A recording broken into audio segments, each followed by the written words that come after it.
A nation is in total meltdown today. How could Pakistan, needing 43 of 39 balls, with 6 wickets to spare, lose by 1 run? Yes, it happened in that game against Zimbabwe at the Optus Stadium in Perth.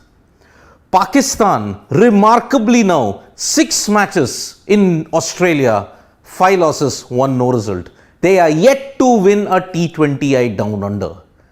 That is how problematic their record has been at that place. The man who's on his haunches, Mohammad Nawaz, has been part of 2 last over heartbreaks in this T20 World Cup. One with the ball and one with the bat. With the ball, he could not defend 16 runs in the final over. 1 no ball, 1 wide, the 2 wides in fact, and the problem and the confusion created because of the free hit. All that conspired to ensure that Pakistan lost to India of the last ball of the game. Here, with 3 runs needed and 2 balls to spare, he tried to loft Brad Evans over mid-off, but Craig Irwin, standing near the edge of the circle, ensured that he took the catch. And thus, Mohammad Nawaz squandered a golden opportunity to help Pakistan win against Zimbabwe. This is the second time, by the way, if memory serves me right, that they have lost by 1 run in the T20 World Cup. In 2010, against New Zealand at Barbados, they had lost by 1 run. And that ensured that their progress to the semi-finals was not as smooth. Here, with 2 losses, they are on the brink of elimination, early elimination. So now, what would you expect from the ex-Pakistan cricketers and also the media there? During the India game, many were sympathetic that, okay, you lost in a high-pressure situation. But here, following that 1 run loss to Zimbabwe, the reactions have been very, very vitriolic. Firstly, Bazid Khan, former cricketer and current commentator in the Pakistan cricket team who was commentating in that final over, he points out one very, very interesting thing about the Pakistani players. Just replaying yesterday's game in my head and can't remember a single square cut being played by the Pakistani batters. The short ball outside off stump was tried to be pulled, dragged to the leg side and didn't work. Cut it.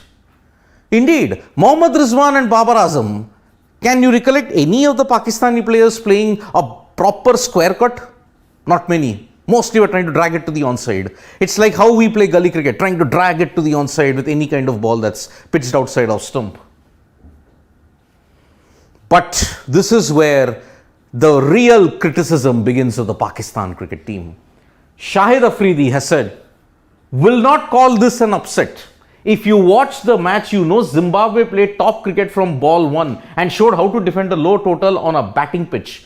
Congratulations, Zim Cricket, on the win. Your passion and hard work shows. Shahid Afridi has gone on to that length to say that this was not an upset. Yes, technically it's not an upset because Zimbabwe has been playing cricket for quite some time. But looking at the turmoil that has engulfed that nation for the past decade or so, this win seems like a miracle. Shoaib Akhtar minced no words. 100 mile per hour he used to bowl consistently, right? Here he fired salvos at double that rate. Average mindset, average results, that's the reality. Face it. He was fuming, but because he was on video, he just could not explode at that point in time. Shoaib Akhtar really had to curb himself to criticize Pakistan even more. Although embarrassing was one word where he really came close to doing it. Shoaib Akhtar just did not stop there. He tweeted, in fact, that's embarrassing to be most polite. I guess that sums up the frustrations of the ex-Pakistan cricketers as well as the people. How much more will they be frustrated by this Pakistan cricket team? If you have to improve on your own. That is the message that he's trying to put across in the second tweet that he has said. Mohammad Amir, we all know the kind of relation that he shares with the Pakistan Cricket Board and especially with the head of the PCB at this point in time, Ramiz Raja. When he came in, Mohammad Amir's career for Pakistan did not take off. And since then, he's been kept in the sidelines. From day one, I said poor selection. Now, who will take that responsibility? Think it's time to get rid of the chairman who calls himself, I will not use that word here, so-called chief selector, he has totally blamed Ramiz Raja and the selection committee for the fiasco that is going on in Australia at this point in time. Two big losses to India, one unexpected to Zimbabwe, and with a potential banana skin coming up against Bangladesh and South Africa, Pakistan's chances look very, very bleak indeed. Three simple words like how effective his bowling was. Wasim Akram said, "What a shocker."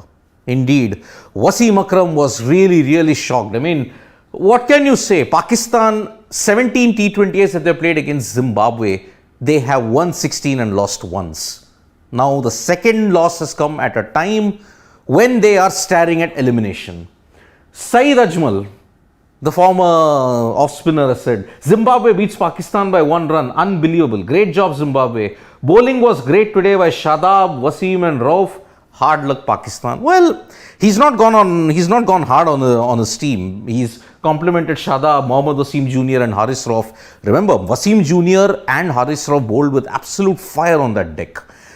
Rauf, in fact, touched 151 kmph. But unfortunately, at this point in time, this tweet will not get that much of appreciation considering the fact that Pakistan and their fans as well as former cricketers are really, really fuming with the performance. Babar Azam has failed. Mohammad Rizwan alone has not been able to solidify Pakistan's batting. Shan Masood has been impressive along with Iftikhar, but when they fail, the rest of the batting is a very, very bleak picture indeed. And so, Pakistan, what can you say about them? 2 matches, 2 last over losses, both of the last ball, and their campaign is all dependent on how India and South Africa perform along with Zimbabwe. If India wins against South Africa and if South Africa win against Pakistan, one more loss for Pakistan and their campaign is over. So that is how frustrations are at this point in time. When the team comes back to Pakistan from an early exit, who knows what reception committee will be waiting for these guys. So thank you so much, folks, for joining us for this live. We'll be back with more updates from Sports Today. Press the like, comment and share button. We are also there on Facebook, Twitter and Instagram. Thank you.